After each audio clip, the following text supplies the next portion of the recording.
अस्सलाम वालेकुम dear students. आज के लेक्चर में हम कंप्यूटर बेस्ड इंफॉर्मेशन सिस्टम जो हैं उनकी टाइप्स को देखेंगे और आखिर में जो है कंप्यूटर बेस्ड इंफॉर्मेशन सिस्टम के एडवांटेज को देखेंगे।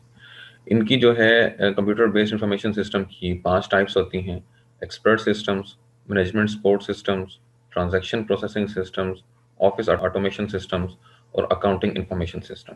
हम इनको वन बाय वन देखते हैं और थोड़ा सा इसकी डिटेल में जाते हैं। Expert system.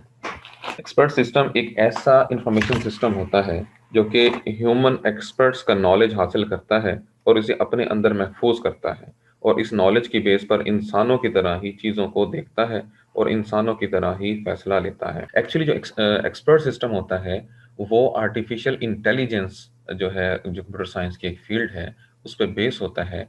आर्टिफिशियल इंटेलिजेंस क्या होती है कि उसके अंदर ऐसे सॉफ्टवेयर बनाए जाते हैं जो कि एक्सपीरियंस से सीखते हैं, जो कि अपने एक्सपीरियंस से सीखते हैं। नॉर्मली हम जो भी सॉफ्टवेयर वगैरह बनाते हैं जो कंप्यूटर में इस्तेमाल होते हैं, वो सेट ऑफ इंस्ट्रक्शंस होती हैं कि ए टू जी जो है वो इंस्ट्रक्शन दी जाती है कि इस तरह आपने इस सिस्टम को जो है वो चीज़ को प्रोसेस करना है। तो वो जब तक वो प्रोग्राम रन करता रहेगा वो वैसा ही जो है वो चलता रहेगा, लेकिन वो एक्सपीरियंस से, पास्ट के एक्सपीरियंस से उसका कोई ताल्लुक नहीं होता और उससे जो है वो कोई चीज़ सबक नहीं सीखता। जबकि एक्सपर्ट सिस्टम जो हैं वो आर्टिफिशियल इंटेलिजेंस हैं, ये आम सॉफ्टवेयर नहीं होते, बल्कि ये प्रीवियस एक्सपीरियंस की बुनियाद पे, जैसे इंसान जो होते हैं अपने एक्सपीरियंस से ही चीज़ें सीखते हैं और अपने एक्सपीरियंस की बुनियाद पे ही जो है वो फैसले लेते हैं। इस एक्सपर्ट सिस्टम के अंदर भी ऐसे खास जो हैं वो डाले जाते हैं कि जो है वो इंटरव्यू करके या जो है एक्सपर्टों से जो है वो राब्ता करके उनके वो किस तरह सोचते हैं, वो किस तरह डिसीजन लेते हैं, वो किस तरह जो है वो चीज़ों को देखते हैं, ये सारा जो डिटेल नॉलेज है ये उनसे हासिल किया जाता है और इस सिस्टम के अंदर महफूज किया जाता है। और ये जो सॉफ्टवेयर्स होते हैं, ये जो सिस्टम होते हैं, ये बायने ही जैसे वो एक्सपर्ट जो हैं वो चीज़ों को देख के उन पे फैसले लेते हैं, इस तरह ये भी जो है वो डिसीजन लेते हैं। ये एक्सपर्ट सिस्टम होता है। एक्सपर्ट सिस्टम के दो बुनियादी हिस्से होते हैं, एक नॉलेज बेस होता है और एक जो है इन्फेरेंस इंजन होता है। नॉलेज बेस जो होता है ये एक डाटाबेस होता है जो ह्यूमन एक्सपर्ट से इंटरव्यूज के नतीजे में हकायक इकट्ठे करता है और किस तरह वो फैसला लेते हैं, किन किन पॉइंट्स को सामने रख के वो फैसला लेते हैं, इन तमाम मालूमात को नॉलेज बेस के अंदर जो है वो हम सेव कर लेते हैं। इन्फेरेंस इंजन जो होता है ये भी एक सॉफ्टवेयर होते हैं जो इन तमाम रूल्स को जो हमने नॉलेज बेस के अंदर जो है वो इकट्ठे किए, इनको इनको अप्लाई करते हैं ताकि सिस्टम एक ऐसा फैसला कर सके जिस तरह एक ह्यूमन एक्सपर्ट जो है वो फैसला करता है। एक्सपर्ट सिस्टम के बाद हम मैनेजमेंट सपोर्ट सिस्टम की बात कर लेते हैं। इसके अंदर तीन जो है वो इसकी टाइप्स होती हैं: एक मैनेजमेंट इंफॉर्मेशन सिस्टम, एक डिसीजन सपोर्ट सिस्टम और एक एग्जीक्यूटिव सपोर्ट सिस्टम। हम इनको ऑलरेडी ब्रीफली डिस्कस कर चुके हैं, इनको एक दफा दोबारा जो है वो बिल्कुल मुख्तसरन इसको देख लेते हैं। सबसे पहले हम देखते हैं कि मैनेजमेंट इंफॉर्मेशन सिस्टम MIS क्या होता है। मैनेजमेंट इंफॉर्मेशन सिस्टम एक ऐसा सिस्टम है जो डेटाबेस पर बेस होता है और इसका मकसद ऑर्गेनाइजेशन के अंदर मौजूद लोगों को इंफॉर्मेशन मुहैया करना होता है।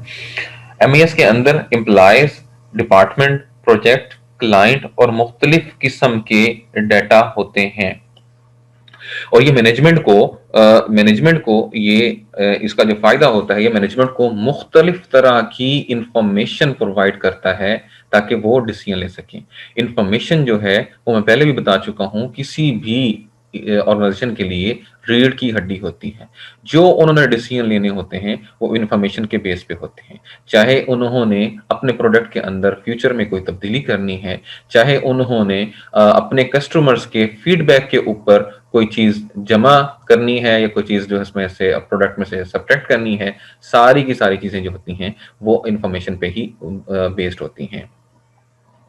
और ये जो MIS है, मैनेजमेंट इंफॉर्मेशन सिस्टम है, ये डेली सेल्स एक्टिविटीज और जो इस तरह की दूसरी और बहुत सारी रिपोर्टें होती हैं कि सेल मैनेजमेंट इसमें हो गई, इन्वेंट्री कंट्रोल हो गया, कैपिटल इन्वेस्टमेंट एनालिसिस हो गया, ये सारी की सारी जो इंफॉर्मेशन सिस्टम्स हैं ये इसकी मिसालें होती हैं।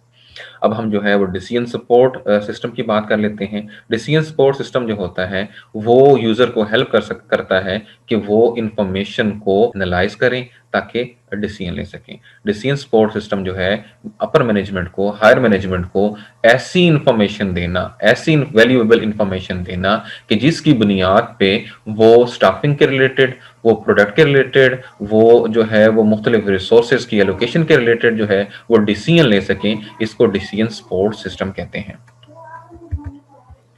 डिसीजन सपोर्ट सिस्टम जो होते हैं इसके जो कंपोनेंट्स होते हैं वो चार होते हैं। इनपुट होते हैं, यूजर नॉलेज और होता है, आउटपुट होता है और डिसीजन होते हैं। इनपुट जो है वो ऑलरेडी बताया कि डाटा होता है और ये ऑर्गेनाइजेशन का अंदर का डाटा या ऑर्गेनाइजेशन का बाहर का डाटा हासिल किया जाता है कि जिसकी बेस पे हम वो ऑर्गेनाइजेशन का गोल अचीव कर सके आउटपुट की शक्ल में। यूजर नॉलेज और एक्सपर्टीज हैं कि जो है जो उस सिस्टम को यूज कर रहा है, जो यूजर यूज कर रहा है, जो ह्यूमन यूज कर रहा है, वो कितना नॉलेजेबल है और उसकी कितनी एक्सपर्टीज है। और उसके बाद उस इंफॉर्मेशन को वो जो मैनेजर हैं, जो उसने इंफॉर्मेशन उसको मिली इस सिस्टम के जरिए, उसने उस पे अपना डिसीजन ले लिया, ये आउटपुट हो गया और डिसीजन को आगे जो है वो सर्कुलेट कर दिया। मिसालें उसकी ये हो गई कि इंटरेस्ट रेट में जो है वो इजाफा हो गया या प्रोडक्ट के अंदर जो है वो कोई चीज़ वगैरह चेंजेस वगैरह कर दी, तो ये जो है इस सिस्टम की मिसाल है। अभी हम जो है वो एग्जीक्यूटिव सपोर्ट सिस्टम की बात कर लेते हैं। एग्जीक्यूटिव सपोर्ट सिस्टम जो होते हैं ये ऐसे इंफॉर्मेशन सिस्टम होते हैं जो सीनियर एग्जीक्यूटिव्स को मालूमात मुहैया करते हैं जिनकी बुनियाद पर वो बड़े बड़े फैसले ले सकें। मैंने पहले कहा कि इंफॉर्मेशन जो होती है वो हर लेवल के लिए ज़रूरी होती है, लेकिन इंफॉर्मेशन हर लेवल के लिए मुख्तलिफ होती है। एग्जीक्यूटिव सपोर्ट सिस्टम जो है वो ऐसे इंफॉर्मेशन सिस्टम हैं जो कि सिर्फ टारगेट करते हैं इंफॉर्मेशन कि जो एग्जेक्टिव मैनेजमेंट को जो चाहिए होती है इंफॉर्मेशन, सिर्फ वही इंफॉर्मेशन उन तक पहुंचे, जो है वो और तरह की उनको तक इंफॉर्मेशन ना पहुंचे। इस तरह के ये सिस्टम्स होते हैं। ये जो सिस्टम्स होते हैं ये मेन फ्रेम कंप्यूटर्स के ऊपर बेस्ड होते हैं।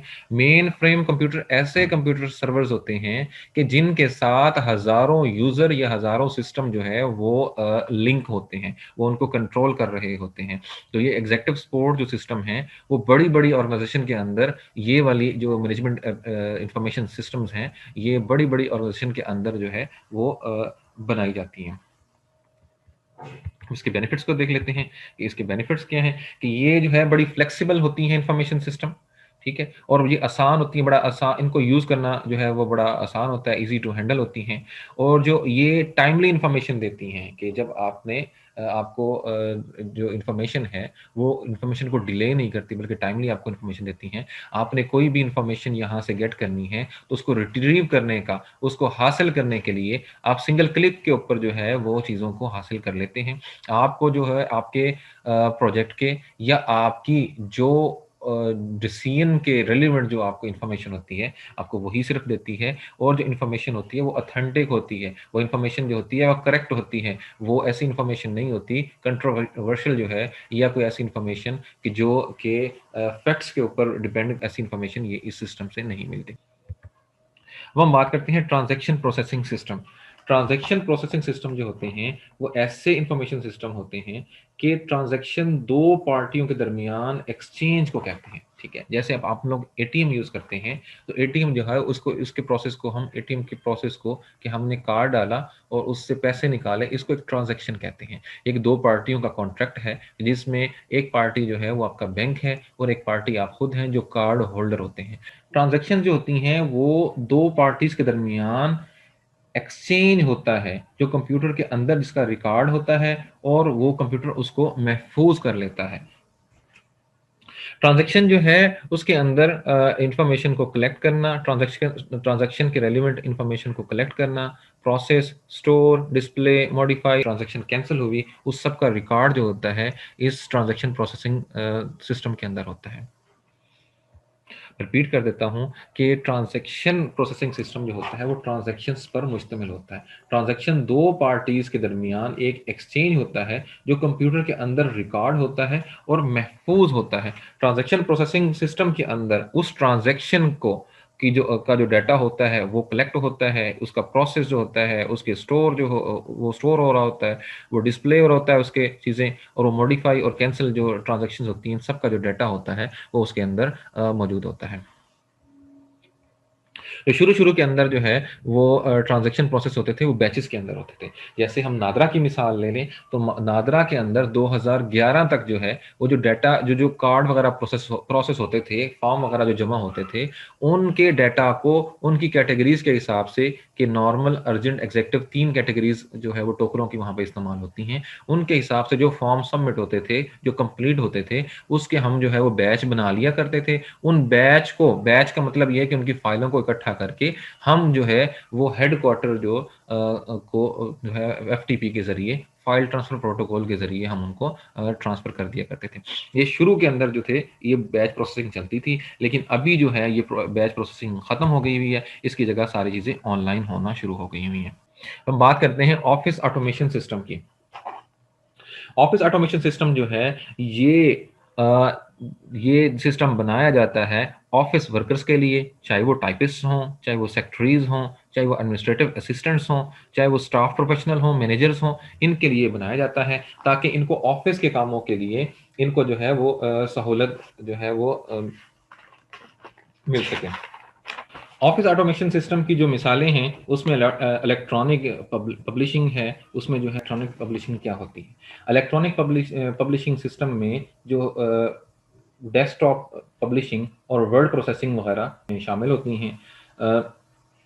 वर्ड प्रोसेसिंग जो होती है वो MS वर्ड हो गया, कोरल वर्ड हो गया वगैरह इसमें हो सकते हैं। इससे कोई भी जो है रिपोर्ट वगैरह जो है बनाने के लिए, एडिट करने के लिए, रिवाइज करने के लिए और प्रिंट करने के लिए जो है लेटर वगैरह को ये इस्तेमाल होते हैं।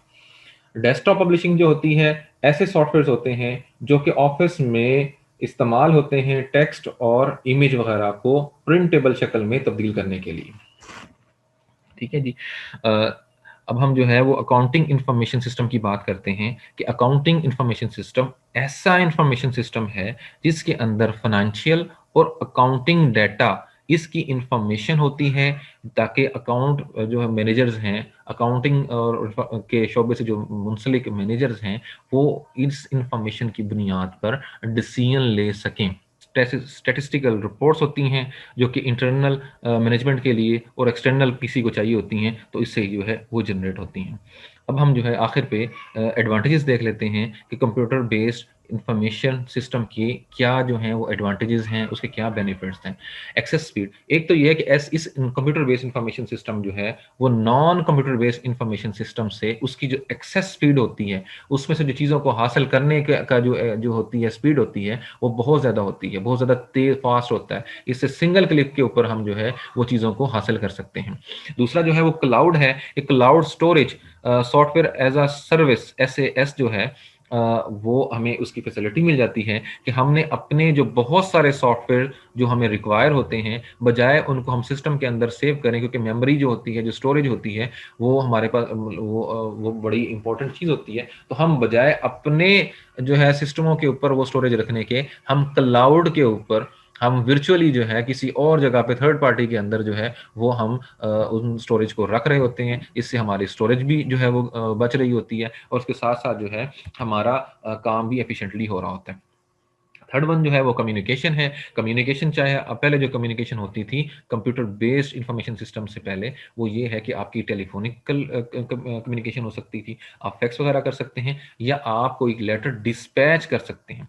ठीक है, लेकिन ये कंप्यूटर बेस्ड इंफॉर्मेशन सिस्टम की वजह से अब आपकी ये कम्युनिकेशन के जो जरिए हैं बड़े फास्ट हो गए। आपने किसी को आप ईमेल यूज़ कर सकते हैं, आप जो है वो वॉइस मैसेजेस वगैरह भेज सकते हैं, उनकी कम्युनिकेशन हो सकती है आपकी। आप जो है कंप्यूटर सिस्टम को यूज़ करके आप वीडियो कॉन्फ्रेंसिंग कर सकते हैं, और भी जो है वो हज़ारों तरह के आप काम जो है वो कम्युनिकेशन के वो ज़राए बेहतर हो गए।